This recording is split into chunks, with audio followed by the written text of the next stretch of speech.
तदात्मानं सृजाम्यहं पित्राणां साधूनां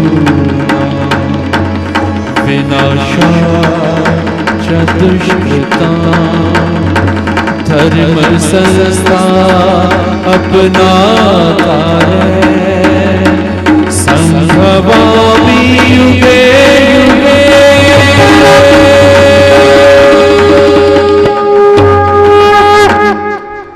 जय श्री कृष्ण। श्रीमद् भगवद गीता जी में प्रश्न नंबर है 51 दूसरा अध्याय, श्लोक नंबर है 29। 51 प्रश्न नंबर दूसरा अध्याय 29 नंबर श्लोक है। भगवान श्री कृष्ण अर्जुन के माध्यम से हमें उपदेश, हमें ज्ञान दे रहे हैं कि आत्मा अमर है, अजर है, देह नाशमान है। आत्मा कल भी थी, आज भी है और कल भी रहेगी। देह कल नहीं थी, आज है और कल नहीं रहेगी। तो इसलिए आत्मा श्रेष्ठ है। आत्मा को प्रकाशित करना है, मगर अज्ञानता के कारण आत्मा की प्रमुखता को, आत्मा की विशेषता को हम नहीं जानते हैं। क्यों नहीं जानते हैं, क्यों नहीं समझते हैं, इसका चिंतन करना है। प्रभु कहते मोह ममता और माया में फंसे हुए मनुष्य प्राय शरीर से पृथक आत्मा नहीं समझते हैं। कारण क्या है? मोह और ममता और माया का प्रभाव है कि हम आत्मा को जानना नहीं चाहते या जानते नहीं हैं और देह को ही प्रमुख समझ रहे हैं, देह को ही सर्वसर्वा समझ रहे हैं। वे देह को ही सर्वस्व मान बैठते हैं। उनमें सदा देहवाद की कथा चलती रहती है। अब देखोगे जीवन में कभी भी चिंतन हम कभी नहीं करेंगे कि आत्मा का, जब भी हम बैठेंगे चिंतन देह का होगा।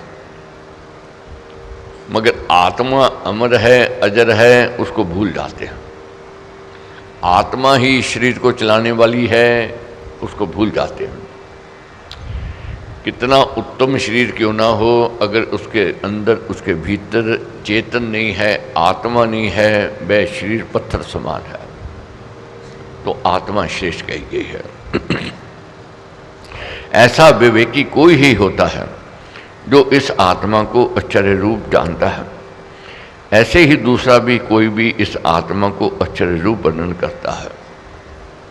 बिरले लोग होते हैं, बहुत कम जो इसको जानते हैं, या फिर बहुत कम ऐसे लोग होते हैं जो इसका वर्णन कर सकते हैं आत्मा का। ये सबके बस की बात नहीं है।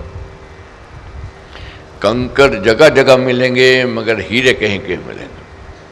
हमने कंकर नहीं बनना है, हमने हीरे बनना है। अन्य भी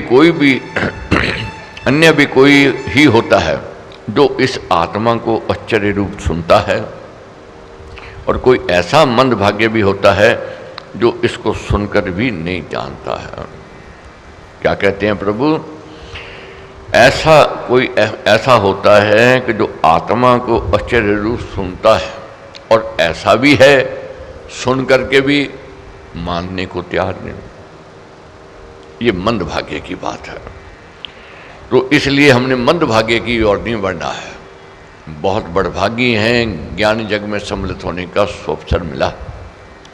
तो इसलिए हमने यत्न करके, प्रयत्न करके, कोशिश करके, कठिन विषय है। क्यों कठिन लगता है? जन्म जन्मांतरों से ये बात हमारे अंदर भीतर घर कर गई है, नहीं निकलती है। इसको निकालना है ज्ञान से, मनन चिंतन पाठन करने से। जन्म जन्मांतरों से जो प्राणी इंद्रियों में, शरीर में, प्राणों में, मन में तथा बुद्धि में ही आत्म भावना करते आए हैं, उनमें कोई पुण्यवान ही अद्भुत आत्म तत्व को जानता है।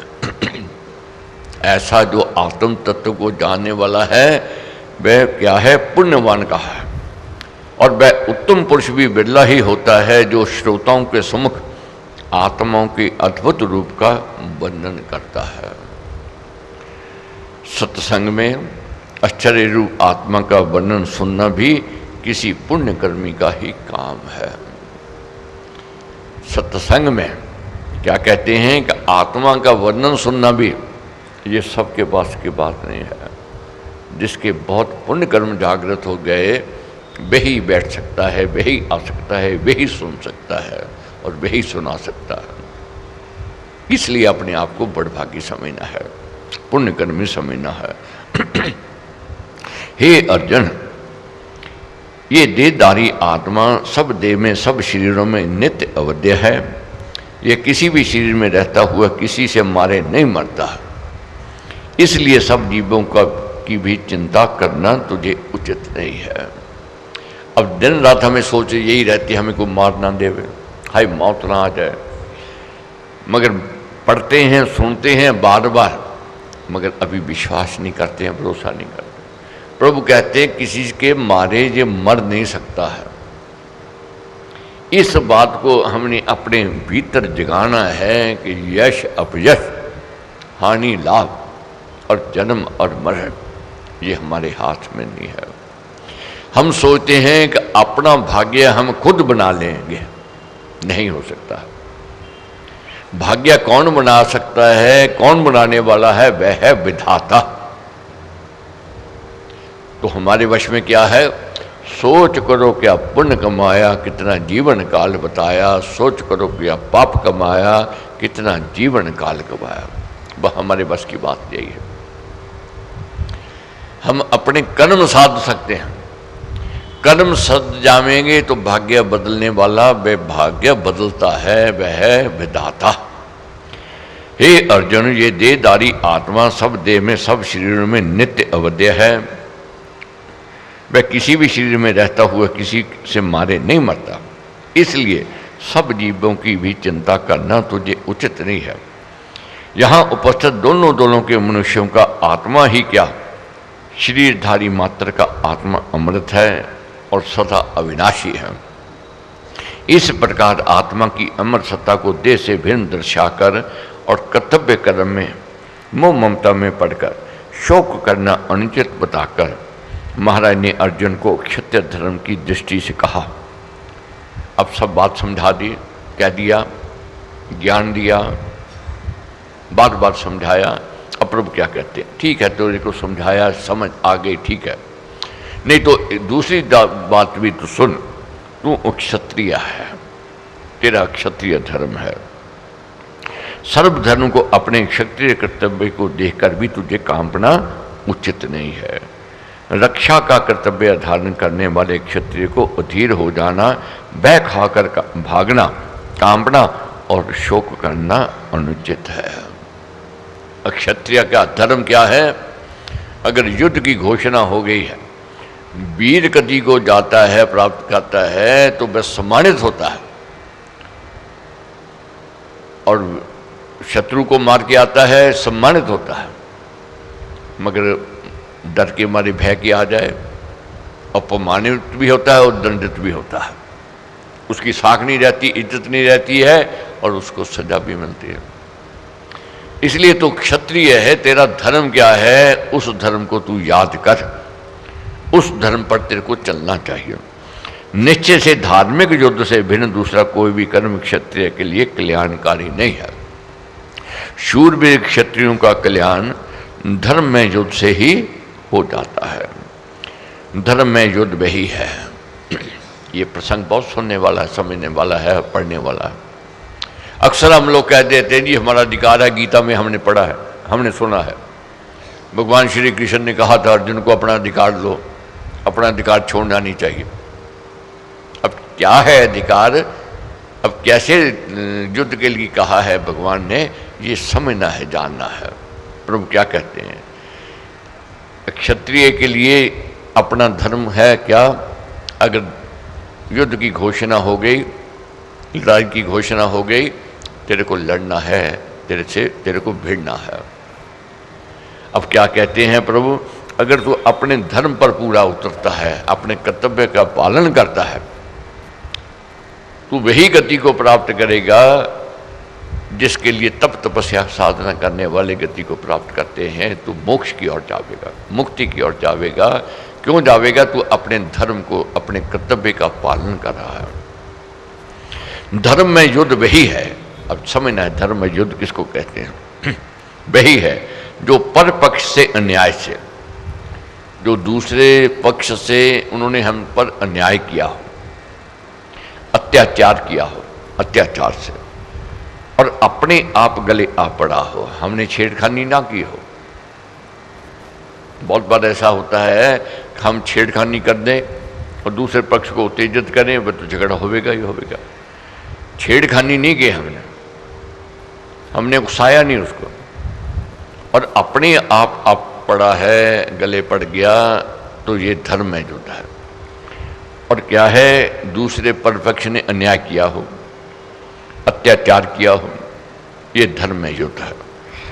और अपनी ओर से जिसमें द्वेष से, क्या समझाया है? अपनी ओर से द्वेष भावना नहीं होनी चाहिए थी, वैर से, ईर्ष्या से और लोभ से छेड़छाड़ ना की गई हो, और जो केवल अपने स्वाभाविक अधिकार अर्थ तथा जन समाज के हित के लिए किया जाए, ये धर्म में युद्ध होता है।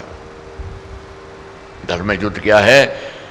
गले पड़ गया, हमारे विपदा आ गई, मगर हमारे में कोई ना ईर्ष्या थी, ना द्वेष था, ना कोई स्वार्थ था, ना कोई लोभ था, ना हमने कोई छेड़छाड़ नहीं की, तो समझ लो ये धर्म में युद्ध है। मगर छेड़छाड़ नहीं की, अगर हमारा स्वार्थ है तो हमारी कोई ईर्ष्या है उससे या द्वेष भावना है, वह धर्म भाई युद्ध नहीं है। और तीसरी बात आगे क्या कहते हैं? स्वाभाविक अधिकारस्थ। जीना भी एक हमारा अधिकार है। अगर हम कोई मारना चाहे हमें, सेल्फ डिफेंस के लिए व्यक्ति अगर शस्त्र भी उठाता है, कानून में भी ये आता है कि ये सेल्फ डिफेंस में इसने शस्त्र को उठाया, और शस्त्र उठाया, उससे हो सकता है दूसरे का वध हो जाए। उससे जब ये सिद्ध हो जाता है कि इसने सेल्फ डिफेंस में ये किया, तो उसको सजा नहीं होती है, माफ़ी मिल जाती है। इसी प्रकार शरीर के सेल्फ डिफेंस के लिए हम जैसे शरीर है, आगे वर्णन पढ़ेंगे, सब समझेंगे, बहुत अच्छा प्रसंग समझाया। दिन रात हमारे भीतर भी संघर्ष हो रहा है, युद्ध हो रहा है, एक तरह से कह रहे हैं। अच्छे और बुरे कीटाणु आपस में लड़ते हैं,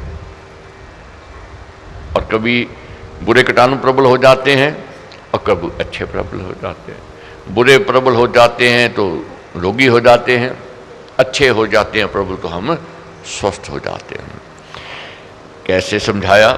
ऐसा अकस्मात अपने आप अपना युद्ध अक्षत्रिय के लिए स्वर्ग के द्वार को खोल देने वाला है। हे अर्जुन, ऐसा अकस्मात बिना बुलाए, बिना छेड़छाड़ नहीं किए अगर कोई युद्ध करे, कोई या भड़कावे, तो ऐसी स्थिति में जो व्यक्ति सेल्फ डिफेंस के लिए कार्य करता है, वह व्यक्ति स्वर्ग की ओर बढ़ता है, अपने कर्तव्य का पालन करते हुए बढ़ता है। तो हे अर्जुन, ऐसे युद्ध को पुण्यवान भाग्यशाली क्षत्रिय ही प्राप्त करते हैं, इसलिए तू पुण्यवान है। ठीक है, तूने छेड़खानी नहीं की, तेरे अंदर कोई स्वार्थ नहीं है, तेरे अंदर कोई लोभ नहीं है, मगर तेरे को अपना अधिकार चाहिए। अपने प्यारे प्राणों की बलि बनाकर देश और समाज की सेवा करना सबसे उत्तम त्याग है। अब ये तो हो नहीं सकता है पड़ोसी देश हमें छेड़खानी करता रहे और हम चुप करके बैठे रहे, और पड़ोसी देश जो हमें हमारे अधिकार छीनता जाए, सताता जाए, और कहें जी हमने तो शस्त्र नहीं उठाना। यही इतिहास कहता है। हमारे हिंदू इसी कारण गुलाम बने।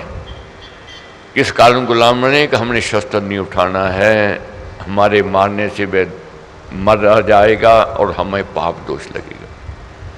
इतिहास में ऐसा भी है, जो हमारे शत्रु थे, विरोधी थे, उन्होंने बिना युद्ध किए ही हमारे ऊपर कब्जा कर लिया। भेड़ बकरियों को ले आए, आगे चला दिया, हमारे जो सैनिक थे उन्होंने शस्त्र फेंक दिए। क्यों फेंक दिए?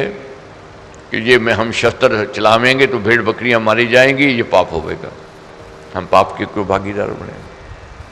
तो क्या हुआ, बिना युद्ध किए बिना कोई बात के उन्होंने बंदी बना लिए, सब गुलाम बना दिया। तो सेल्फ डिफेंस के लिए तो खड़े होना पड़ेगा। तो क्या कहते हैं कि प्रभु ये रक्षण का धर्म और ये त्याग सौभाग्यशालियों को ही मिला करता है। तो समझाते हैं कि हे अर्जुन, ऐसे युद्ध को पुण्यवान भाग्यशाली क्षत्रिय ही प्राप्त करते हैं और अपने प्यारे प्राणों को बलि बनाकर देश और समाज की सेवा करना सबसे उत्तम त्याग है। ये रक्षण का धर्म और ये त्याग सौभाग्यशालियों को ही मिला करता है। प्रत्येक देहधारी की देह में निज रक्षा का स्वाभाविक नियम विद्यमान है। अब समझा दिया कि हर एक प्राणी के अंदर ये सेल्फ डिफेंस, सेल्फ रक्षा का नियम विद्यमान है।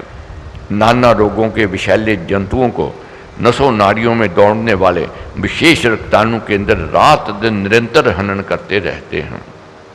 ऐसे रक्ताणुओं के बल से ही शारीरिक जीवन चलता है और रोगों से बचा रहता है। शरीर में किसी भाग में चोट लग जावे और जो अच्छे कीटाणु हैं उस और उसकी रक्षा के लिए भागते हैं, रक्षा करने के लिए, मगर कभी कभी ऐसा होता पस पड़ जाती है, बुरे कीटाणु बढ़ जाते हैं और अच्छे कीटाणु भी मारे जाते हैं, शरीर कमजोर हो जाता है। मगर उसके लिए फिर दवा दारू करनी पड़ती है, उनको मारना भी पड़ता है। और फिर वही कीटाणु जब अच्छे हैं, ताकत में आ जाते हैं तो शरीर तंदुरुस्त हो जाता है। यही समाज है, जब बुराई बढ़ जाती है, बुरे विचारों वाले बढ़ जाते हैं, अत्याचारी बढ़ जाते हैं, तो उस समय चुप नहीं रहना है। क्षत्रिय का क्या धर्म है? उनका हनन करना। आत्मरक्षा का स्वभाव से जो नियम इस मनुष्य की देह में काम करता रहता है, वही यदि जाति देह में, ये तो हो नहीं सकता कि शरीर में रोग बढ़ जाए, हम कहने नहीं भी बढ़ता बढ़ने दो, बढ़ता बढ़ने दो, हमने माइसिन नहीं खानी है, हमने इलाज नहीं कराना है, हमने ऑपरेशन नहीं कराना है, नहीं हो सकता है, हम करवाते हैं।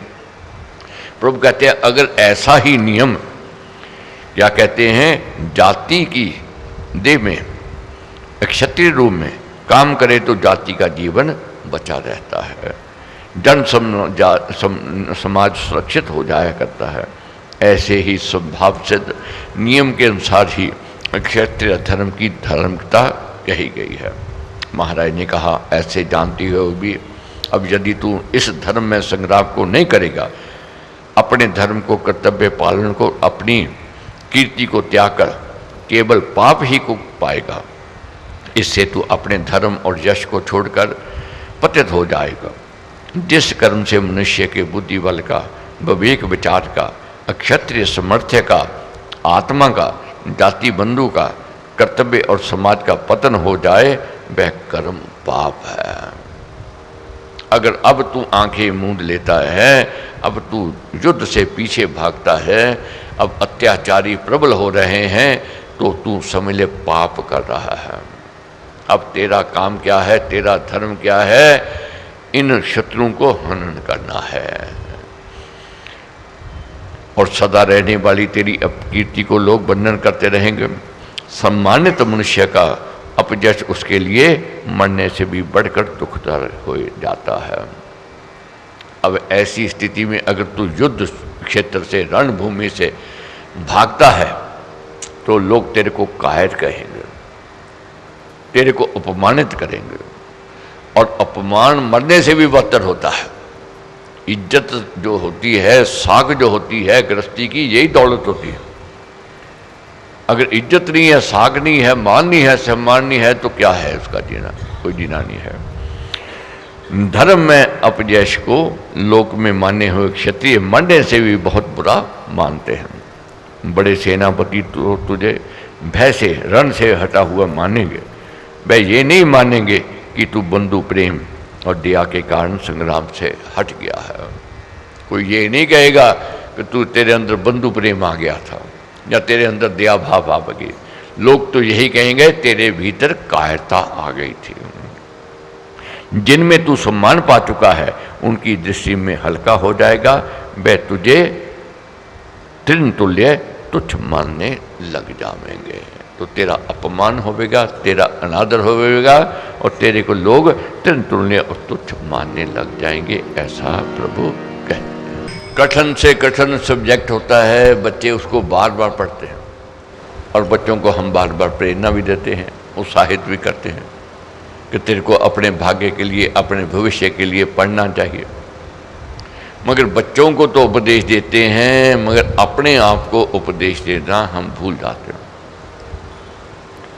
ये कठिन विषय है, इसमें कोई संदेह नहीं है, मगर इसको बार बार अध्ययन करना है। बार बार अध्ययन करने से ये बातें मन में आवेंगी, ये विचार में आवेंगी। तो प्रभु क्या कहते हैं कि और दुर्योधन आदि तेरे शत्रु तेरे समर्थ्य की निंदा करते हुए तुझको बहुत कुवचन कहेंगे। हे अर्जुन, तेरी अपकीर्ति होवेगी, तेरा अपमान, तेरा अनादर होवेगा, तेरा अपयश होवेगा। अगर तू युद्ध करेगा और युद्ध में मारा भी गया तो तू परम गति को पावेगा, मोक्ष को जा पावेगा, क्योंकि तूने अपने कर्तव्य का पालन किया। अगर तू विजयी हो गया तो धन धान्य संपत्ति तेरे को प्राप्त होवेगी और सुखों का भोग तू भोगेगा।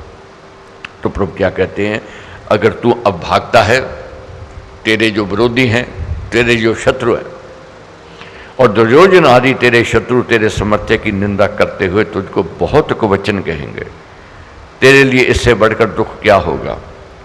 निंदा तेरे लिए बहुत बड़ी दुखदाई हो जाएगी। इस कारण तू धर्म से पतित ना हो और अपनी सुकीर्ति को कायरता की काल का कलंक ना लगा। हे कुंती पुत्र, ये निश्चय रख कि यदि तू धर्म में संग्राम को मारा गया तो स्वर्ग को ऊंची गति को पाएगा और जीत कर यदि तेरी विजय हो गई तो पृथ्वी को भोगेगा, तब तू राज्य को प्राप्त कर लेगा।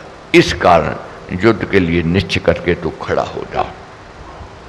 सुख दुख को, हानि लाभ को और जय राज्य को सम्मान जानकर फिर तू युद्ध के लिए लड़।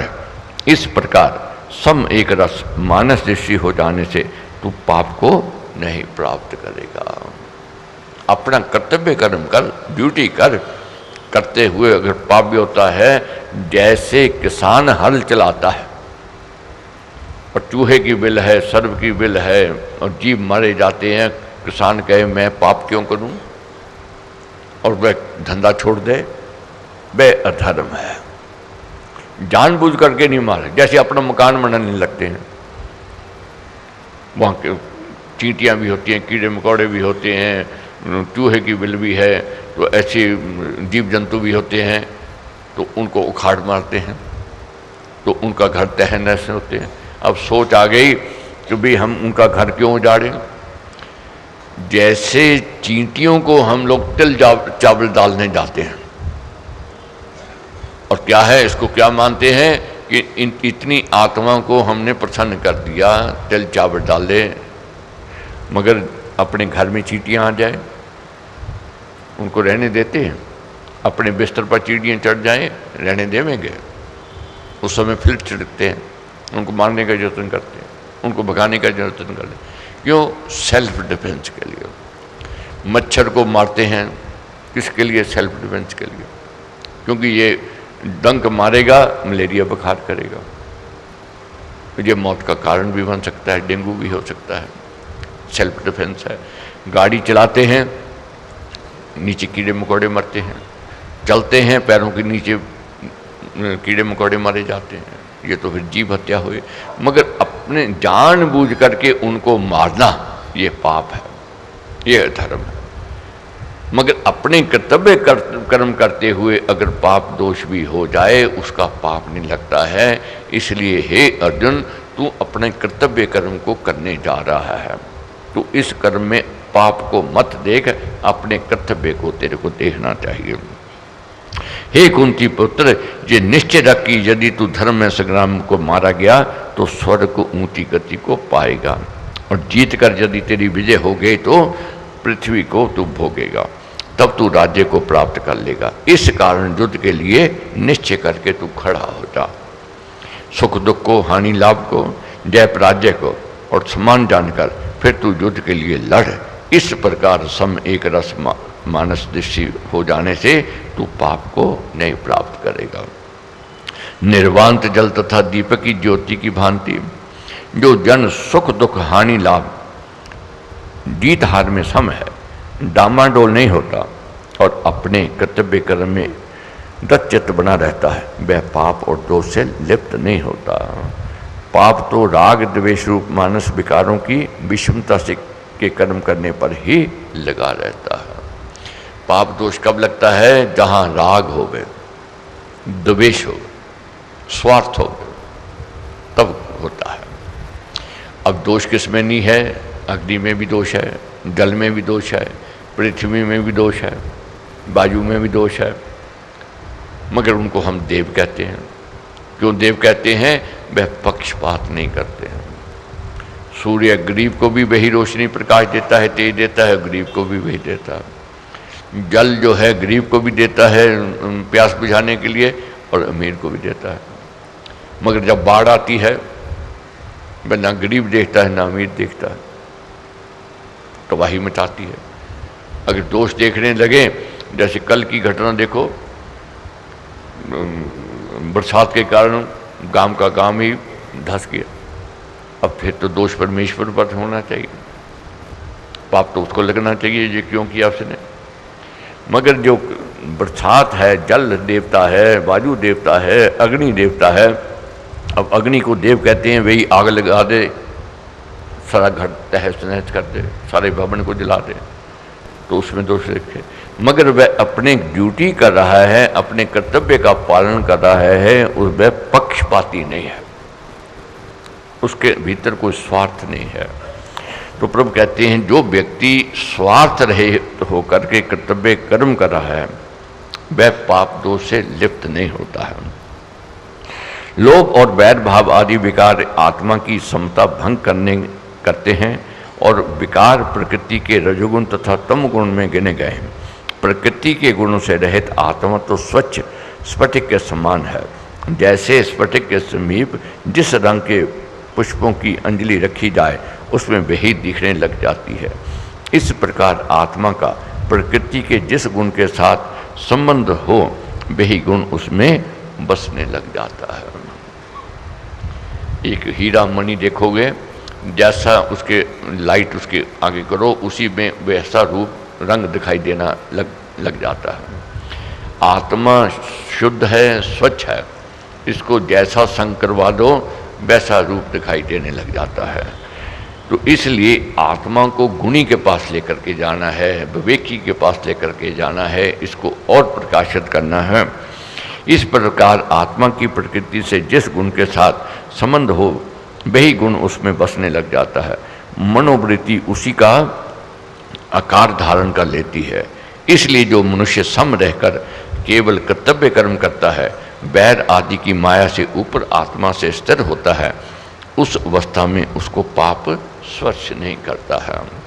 भगवान ने कहा, हे अर्जुन, जहाँ तक जो आत्म तत्व का वर्णन हुआ, ये बुद्धि ये ज्ञान मैंने तुझे सांख्य सिद्धांत अनुसार कही है, और अब कर्म योग के अनुसार ये ज्ञान तू मुझसे श्रवण कर। अब कर्म योग की ओर बता रहे हैं, समझा रहे हैं। जिस बुद्धि से कर्म योग से युक्त होकर तू कर्मों के बंधन तोड़ देगा। सांख्य ज्ञान का तात्पर्य ये है, गिनती करने से जो आत्मज्ञान हो, प्रकृति की, उसके गुणों और उसके विकारों की विवेचना करते हुए जो शेष रह जाए उनसे भिन्न सिद्ध हो। सांख्य ज्ञान से वह आत्मा है। ऐसे ही देह में घटना बढ़ना होता है और ये परिवर्तनशील है। इंद्रियां भी प्रकृति का विकार है। मन और बुद्धि की वृत्तियां सूक्ष्म प्रकृति का अंश है। ये सब बदलने वाले अंग हैं। आत्मा बदलने वाली नहीं है, मगर इंद्रियों में परिवर्तन आता है, ये क्योंकि ये प्रकृति का विकार है, ये सत्य तथा नित्य नहीं है। मृत देह में इंद्रियां तो होती हैं परंतु चेतना नहीं रहती है। मृत देह में वही आंखें हैं, वही हाथ पैर हैं, वही कान है। ना कान सुन सकते हैं, ना वाणी बोल सकती है, ना आंखें देख सकती हैं। वह प्रकृति का विकार है। आत्मा अमर है, अजर है, और आत्मा ही इस शरीर को प्रकाशित कर रही है। धीरे धीरे आगे वर्णन आवेगा। इस कारण ये चेतना इंद्रियों का स्वभाव नहीं है। इन विनाशी तथा जड़ विकारों के अतिरिक्त जो जानने, देखने, सुनने, समझने वाले चैतन्य सत्ता है वह है आत्मा। कान सुन रहे हैं, आत्मा है एक चैतन्य सत्ता जो समझने वाली है। आंखें देख रही हैं, ये चैतन्य सत्ता अगर अंदर है, आत्मा है, तो ये समझती है मैंने क्या देखा। वह प्रकृति विकार ना होने से अगर अविनाशी वस्तु है, वह पांच भूतों में से किसी भी भूत का विकार नहीं है, अतः नित्य पदार्थ है, ये सूक्ष्म है, इस कारण अछिन्न और अभिन्न है। ये दिखाई नहीं देती है, इसके स्वरूप को जानना कठिन है। उस आत्मा का स्वभाव स्वरूप ही ज्ञान है। उसी का प्रकाश सब इंद्रियों को प्रकाशित कर देता है। इस आत्मा के स्वभाव को ही हम उसके स्वरूप से जान सकते हैं। जैसे एक ही विद्युत धारा अनेक बत्तियों के एक गुच्छे को एक बार ही प्रकाशित कर देती है, ठीक इसी प्रकार एक ही आत्म ज्योति सब इंद्रियों को प्रकाश प्रदान करती है। अब देखते हैं बहुत बल्ब लगे हुए होते हैं, लच्छेदार बल्ब, बड़े तरह तरह के रंग के बल्ब लगे हैं, मगर एक स्विच लगाते हैं, उसी में जब करंट तार में आता है सभी बल्ब जग जाते हैं, प्रकाश देने लग जाते हैं। इसी प्रकार ये चेतना है जिस शरीर के अंदर रहती है, सारे शरीर को वह प्रकाशित करती है। आत्म सत्ता तो सत्ता प्रकाश है, चैतन्य है। उसका देह के साथ, इंद्रियों के साथ, मन और बुद्धि के साथ सभी संबंध है। ये सब उसके अपने साधन है और वह इन सब का शासक स्वामी है। आत्मा मालिक कहा गया है। आत्मा परमाणुओं से भी सूक्ष्म है। परमाणुओं में चेतनता नहीं है, उनमें केवल कंप है, जो किसी प्रकार जीवन तो कहा जा सकता है, परंतु ऐसे जीवात्मा मानना भारी भ्रम है। परमाणुओं के दो विभाग ऐसे हैं जिनको रजोगुण तथा तमगुण कहा जाना चाहिए। सत्वगुण शक्ति के रूप में सब परमाणुओं में समता से रहता है। ऊपर के दोनों विभाग विद्युत ही कहे जाते हैं। ऐसे कंपज्योत परमाणुओं से ही सब संसार बना हुआ है। इसीलिए इसमें कंप है तथा गति है। गति के परिणाम ही उत्पत्ति, लय, बनना, बिगड़ना और नाश आदि माने जाते हैं। आत्मा परमाणुओं के पुंज से नहीं बना है, वह अप्रयुक्त सत्ता है। इस कारण वह स्वरूप से अचल और अविनाशी है। परमाणु साम्यावस्था में केवल होना मात्र है, वह शक्ति रूप ही कहा गया है। वह परमाणु की शक्ति, उनका अचिंत्य अस्तित्व परमात्मा के भाव में विलक्षण रूप से विद्यमान है। सब जीवात्माएं पार ब्रह्म की अचिंत्य सत्ता में भाव रूप में विद्यमान समझे गए हैं। यही सांख्य ज्ञान है। वही कलांतरों में थोड़े से विचार भेद से वेदांतवान बन गया। बुद्धि योग से भगवान का तात्पर्य कर्म योग और भक्ति योग से है। कर्म योग भक्ति धर्म बुद्धि सिद्ध है, युक्ति युक्त है, ज्ञान गम्य है, कोई कल्पना नहीं है, निरापरोक्षपात नहीं है, मनुष्यों का स्वाभाविक धर्म है। इसी कारण इसको बुद्धि योग कहा गया है। कर्मों का करना स्वभाव सिद्ध है। संसार में कोई भी मनुष्य कर्म किए बिना नहीं रह सकता। इसलिए कर्म योग का दर्शनवाद योगिक और बौद्धिक है। इसी कारण इसको बुद्धि योग कहा गया है। इसलिए प्रभु कहते हैं कर्म करना ये नियम है और स्वभाव से ही व्यक्ति कर्म करता है, और कोई कर्म रोकना चाहे कर्म रुकने वाले नहीं। भगवान ने कहा इस कर्म योग में आरंभ का किए कर्म का नाश नहीं होता, इसमें विपरीतता उल्टा परिणाम भी नहीं होता। इस धर्म का पालन किया हुआ बहुत थोड़ा अंश भी मनुष्य को बड़े भारी भय से बचा लेता है। कोई भी शुभ कर्म किया हो उसका फल निश्चित है, मिलता है। शुभ कर्म का सूक्ष्म बीज भी जो होता है, एक दिन विशाल वृक्ष बनता है, वह फल और छाया देता है। तो इसलिए कभी ये नहीं सोचना है कि मैं पूर्ण नहीं हो सका, मैं पूर्ण नहीं कर पाया। जो लोग कहते हैं कि इतने यज्ञ, इतना तप, इतनी तपस्या करने से लाभ प्राप्ति होती है, प्रभु क्या कहते हैं कि थोड़ा सा भी अगर व्यक्ति शुभ कर्म कर ले वह कभी व्यर्थ नहीं जाता है, उसका फल मिलता ही है। जैसे कुछ भी पाप कर्म करते हैं उसका भी पाप का भी घड़ा भरता ही भरता है। तो पुण्य कर्म का फल मीठा और पाप कर्मों का फल कड़वा। शुभ कर्म का अल्पमात्र संस्कार भी कालांतर में आत्मा को जन्म मरण से बचा लेने का कारण हो जाता है। बहुत बार देखोगे कभी ऐसी कठिन परिस्थिति में घिर जाते हैं मगर मालिक निकाल के ले जाता है, तो उस समय लोग क्या कहते हैं, ये तेरे पुण्य कर्म काम आ गए। कभी तूने कोई दान किया होगा, तूने कभी कोई यज्ञ किया होगा, तो आज तेरे को इसका फल मिल गया है। मगर अज्ञानता में हम समझते हैं आज यज्ञ किया तो सुबह उसका फल मिलना चाहिए। ये अज्ञानता है। ये सोचनी रखनी है कि मैंने आज यज्ञ किया तो कल मेरे को फल मिल जावे, अगर नहीं मिला तो हम कहते हैं क्या मिला, हमें कुछ नहीं प्राप्ति हुई। मगर प्रभु क्या कहते हैं, कोई भी प्राणी अगर शुभ कर्म करता है कालांतर में उसको मीठा फल मिलता ही मिलता है। ये समय आने पर मालिक कहते हैं मैं देता हूँ। इसलिए ये विश्वास जगाना है, यज्ञ कर रहे हैं तो इसका फल मीठा मिलेगा ही मिलेगा। भक्ति धर्म का सूक्ष्मतम बीज भी यदि अंतःकरण के क्षेत्र में बो दिया जाए तो वह अवश्य ही अंकुर ले आता है और समय पाकर एक विशाल वृक्ष बन जाता है। इससे आत्मा का निश्चित निस्तार होता है। इस कर्म योग रूप भक्ति धर्म में यही उत्तमता है। कर्म योग से, निष्काम कर्म से तथा ईश्वर भक्ति से मनुष्य का कल्याण हो जाता है। हे कुरुनंदन, ऐसी निश्चयात्मक बुद्धि, निश्चित धारणा, सुनिश्चित निश्चय इस विषय में एक ही है। और इस निष्काम कर्म में ना निश्चय रखने वालों की धारणाएं बहुत शाखाओं वाली अनंत होती है। युक्ति युक्त इस निष्काम कर्म में सुदृढ़ श्रद्धा रखने वालों की धारणा तो अटल होती ही है कि कर्म योग से ही हमारा कल्याण हो जाएगा। परंतु जन कर्म धर्म में विश्वास नहीं रखते, वे नाना वासनों में फंसे हुए अनगिनत देवों के पीछे दौड़ते हैं और अनेक स्वर्गों की प्राप्ति के उपाय करने में तत्पर बने रहते हैं। लोग इधर उधर भटकते हैं कामनाओं की पूर्ति के लिए, स्वार्थ के लिए, मगर कितना भटक ले वे।